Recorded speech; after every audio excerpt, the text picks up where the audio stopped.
പോലെ എല്ലാ രാജ്യങ്ങളിലും അവിടുത്തെ തൊഴിൽ മേഖലയെ പറ്റി പഠിക്കാനും ജോബ് ഇൻഡസ്ട്രിയെ നിയന്ത്രിക്കാനും അവയെ റൂൾ ചെയ്യാനും ചില സർക്കാർ സംവിധാനങ്ങളുണ്ട്. ജർമ്മനിയിൽ ഫെഡറൽ എംപ്ലോയ്മെൻറ്റ് ഏജൻസി എന്നും ഓസ്ട്രിയയിൽ പബ്ലിക് എംപ്ലോയ്മെൻറ്റ് സർവീസ് എന്നും ഫ്രാൻസിൽ French office for immigration and integration എന്നും ആണ് ഈ സർക്കാർ സംവിധാനങ്ങളെ അറിയപ്പെടുന്നത്. ഈ ഏജൻസികൾ ചില രാജ്യങ്ങളിൽ വർഷത്തിൽ ഒരു തവണയോ ചില രാജ്യങ്ങളിൽ വർഷത്തിൽ 2 തവണയും ഒരു ലിസ്റ്റ് പബ്ലിഷ് ചെയ്യും. ഈ ലിസ്റ്റിനെ പറയുന്ന പേര് ഷോർട്ടേജ് ഒക്യുപ്പേഷൻ ലിസ്റ്റ് എന്നാണ്. എന്താണ് ഷോർട്ടേജ് ഒക്യുപ്പേഷൻ ലിസ്റ്റ്?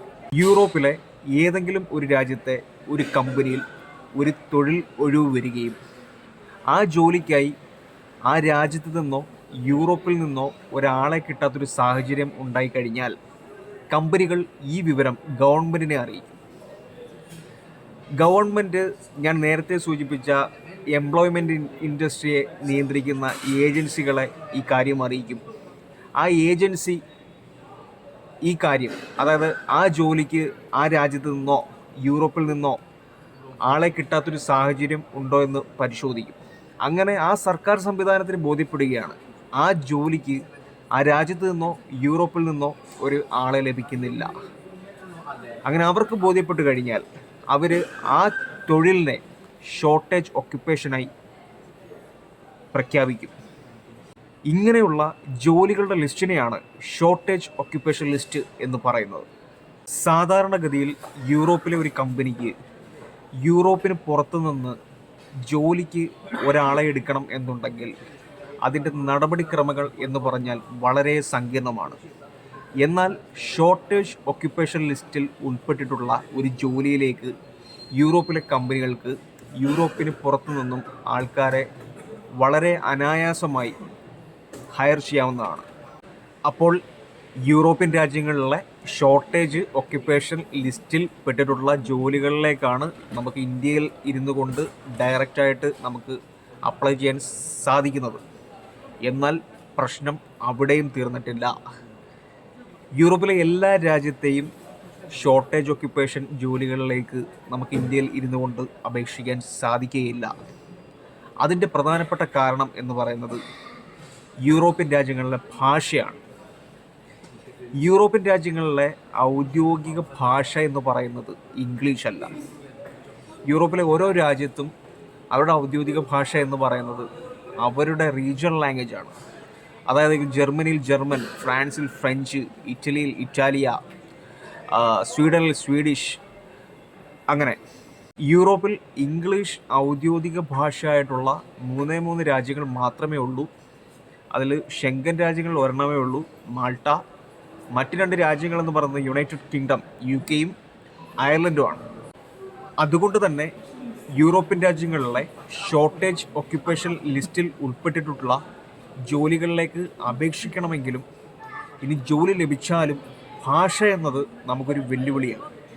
അതുകൊണ്ട് യൂറോപ്പിൽ ഒരു ജോലിയും ജീവിതവും ആഗ്രഹിക്കുന്ന ഒരു മലയാളി എന്ന നിലയിൽ യൂറോപ്പിലേക്ക് ഒരു എൻട്രി എന്ന നിലയിൽ എത്തിപ്പെടാൻ ഏറ്റവും നല്ല ഓപ്ഷൻ എന്ന് പറയുന്നത് മാൾട്ട എന്ന് പറയുന്ന രാജ്യമാണ്.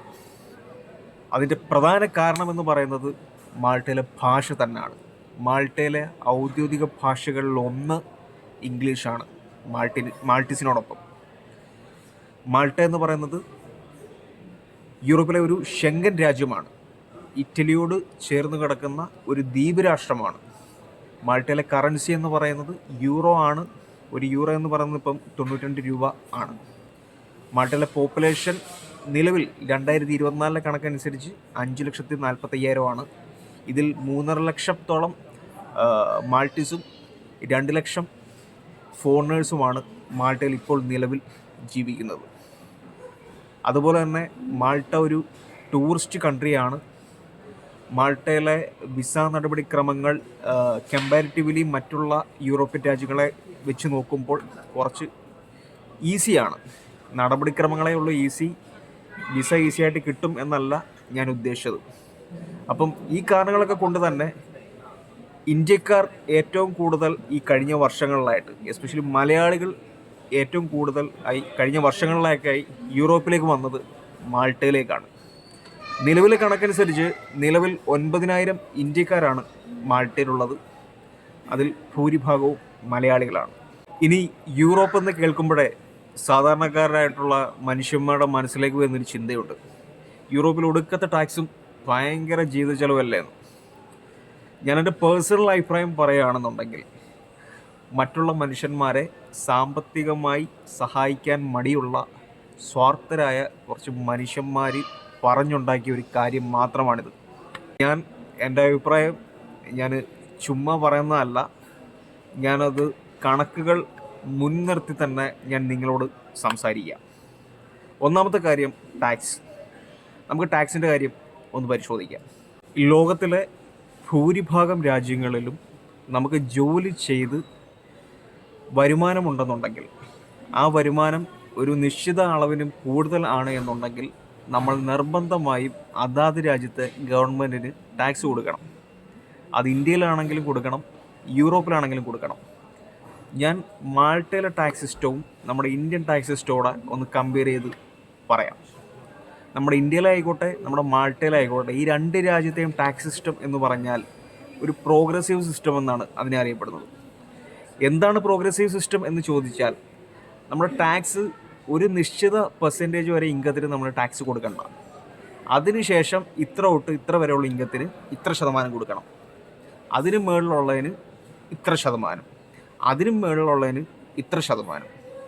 ചിലപ്പോൾ ഇങ്ങനെ പറഞ്ഞപ്പോൾ നിങ്ങൾക്ക് മനസ്സിലായി കാണുന്നില്ല. ഞാനൊരു എക്സാമ്പിൾ വെച്ച് പറഞ്ഞുതരാം.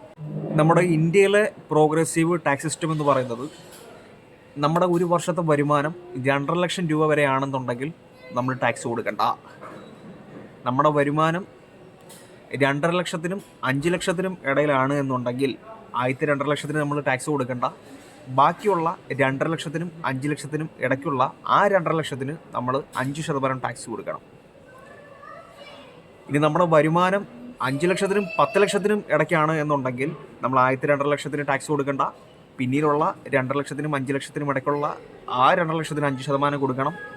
പിന്നീടുള്ള 5 ലക്ഷത്തിനും 10 ലക്ഷത്തിനും ഇടയ്ക്കുള്ള 5 ലക്ഷം രൂപയ്ക്ക് നമ്മൾ 20% ടാക്സ് കൊടുക്കണം. ഇനി നമ്മുടെ വരുമാനം 10 ലക്ഷം രൂപയ്ക്ക് മുകളിലാണ് എന്നുണ്ടെങ്കിൽ 10 ലക്ഷം വരെ ഞാൻ ഈ പറഞ്ഞ പോലെയും 10 ലക്ഷത്തിന് മുകളിലുള്ള തുകയ്ക്ക് 30% നമ്മൾ ടാക്സ് കൊടുക്കണം. അതാണ് ഇന്ത്യയിലെ പ്രോഗ്രസീവ് ടാക്സ് സിസ്റ്റം. മാൾട്ടയിലും പ്രോഗ്രസീവ് ടാക്സ് സിസ്റ്റമാണ്. മാൾട്ടയിലെ ടാക്സ് സ്ലാബ് വരുന്നതെന്ന് പറഞ്ഞാൽ, ഇപ്പം നമ്മൾ ഇന്ത്യയിൽ ആദ്യത്തെ 2.5 ലക്ഷം രൂപയ്ക്ക് നമ്മൾ ടാക്സ് കൊടുക്കേണ്ടതുണ്ടെങ്കിൽ മാൾട്ടയിൽ നമുക്ക് ആദ്യത്തെ 9,100 യൂറോ, അതായത് ഏകദേശം 9 ലക്ഷം രൂപ വരെ നമുക്ക് മാൾട്ടയിൽ നിന്ന് ഏൺ ചെയ്യാൻ സാധിക്കുകയാണെന്നുണ്ടെങ്കിൽ നമ്മൾ അതിന് ടാക്സ് കൊടുക്കണ്ട. പിന്നീട് 9,100 യൂറോയ്ക്കും 14,500 യൂറോയ്ക്കും ഇടയിലാണ് നമ്മുടെ ഇൻകം എന്നുണ്ടെങ്കിൽ ആ ഇടയിലുള്ള ഇൻകത്തിന് നമ്മൾ 15% ടാക്സ് കൊടുക്കണം.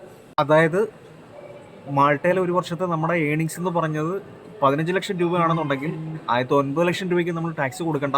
പിന്നീടുള്ള 15 - 9 6 ലക്ഷം രൂപയ്ക്ക് നമ്മൾ 15% ടാക്സ് കൊടുക്കണം.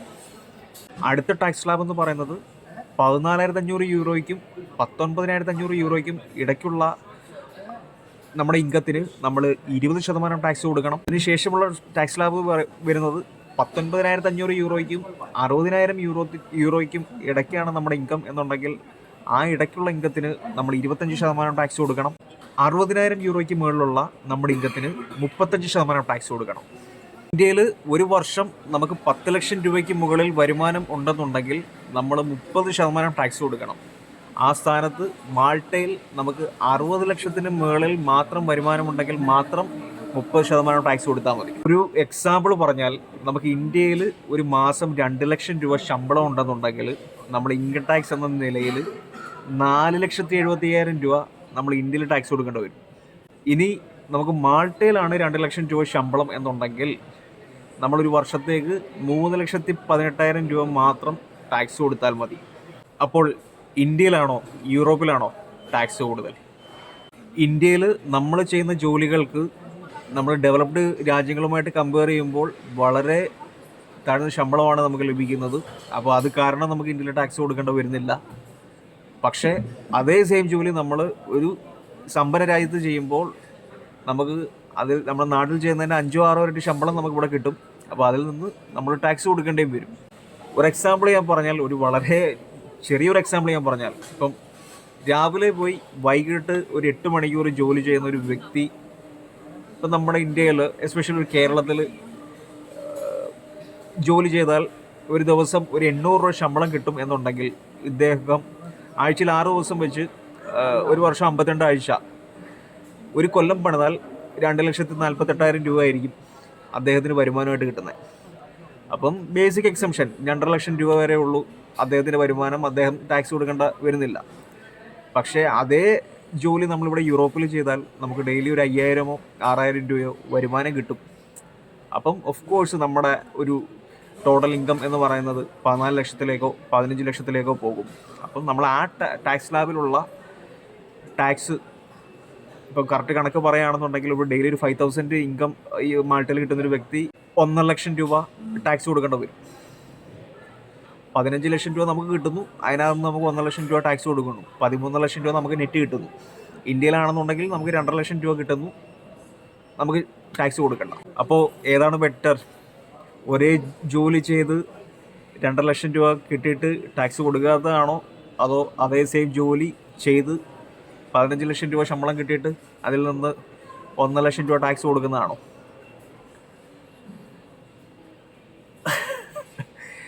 എന്നിട്ടും 1.5 ലക്ഷം രൂപ ടാക്സ് കൊടുക്കാൻ വിഷമമുള്ള ആൾക്കാരുണ്ട് കേട്ടോ.